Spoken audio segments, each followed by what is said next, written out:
Now, as word spread about the shooting, concerned parents arrived at the school looking for answers. Some are now raising questions about the police response. Yeah, they say they were denied going into the school themselves while officers stood by outside. Let's bring in NBC News law enforcement analyst Cedric Alexander. He's also a former member of President Obama's task force on 21st century policing. Good morning. Thanks, as always, for joining us. So first, I want to play something from a councilman who defended the response from officers, and we will talk about this on the other side. Let's listen.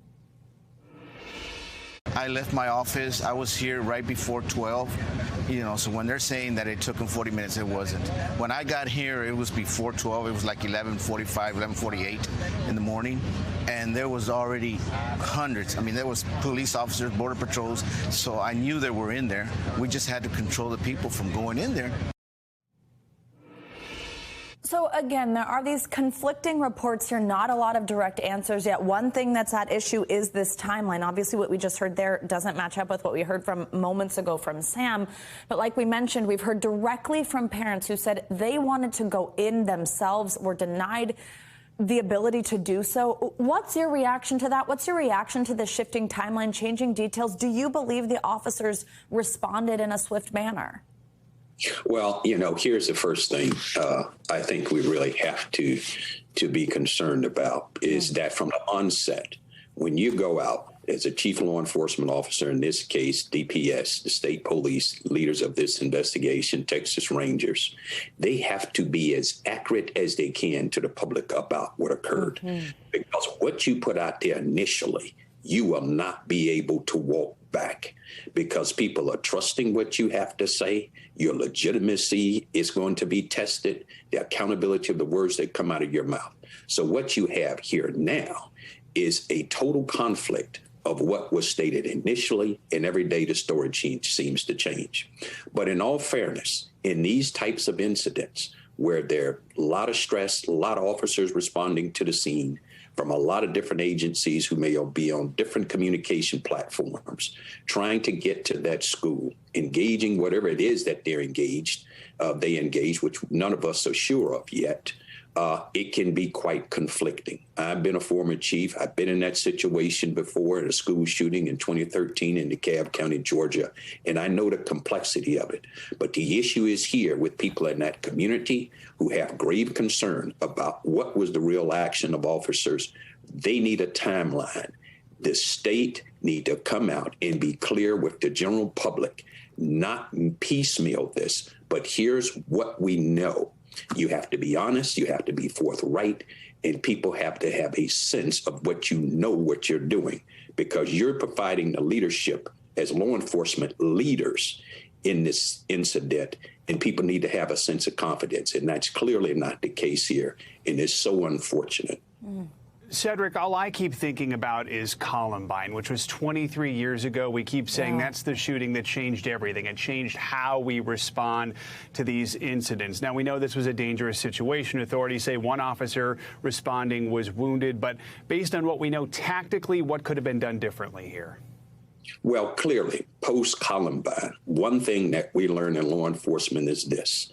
If you got shots fired inside of that building, in this case, this school, whether it's 1, 2, 3, or 4 of you that's on that scene, and even though you may have SWAT en route, and that generally takes a little time, you have to go inside that building, follow the gunfire, be as cautious as you can, but you have innocent people that are being harmed.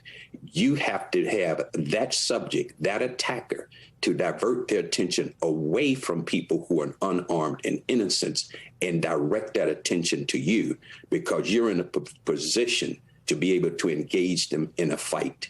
So you have to go in.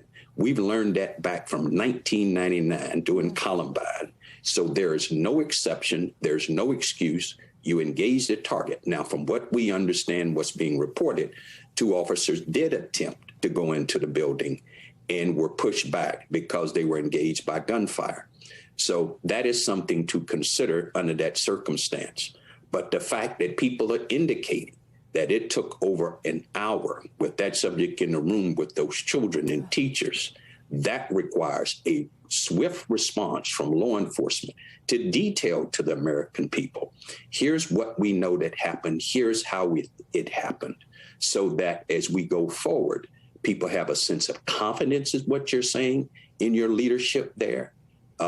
And they will hopefully have a better understanding of what law enforcement did and they did not do. In regards to the families that were trying to get inside the building, people were extremely emotional, and we can't let you go inside.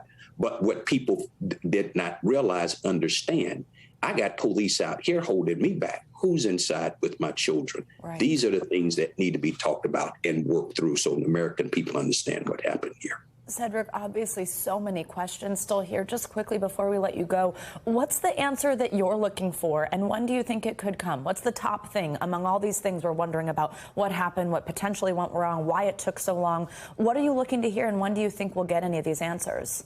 Well, the state police there in Texas is going to have to find a way to give a sense of confidence, being that they've told these different renditions of stories that is conflicting to people in that community and across the country. They're going to have to come out as quickly as they can, give a concise timeline based on what they know, based on all the technology, the 911 calls, the camera technology, the cell phone technology, put it all together, tell the people, here's what we know, what occurred. That's what they need to do, because right now they certainly have lost in their credibility is being very much questioned in terms of what occurred. And it's really hurting people even deeper than what they already are. Absolutely. Cedric Alexander, so many questions this morning, certainly answers needed for those families. Thank you so much for joining us. Thanks for watching our YouTube channel. Follow today's top stories and breaking news by downloading the NBC News app.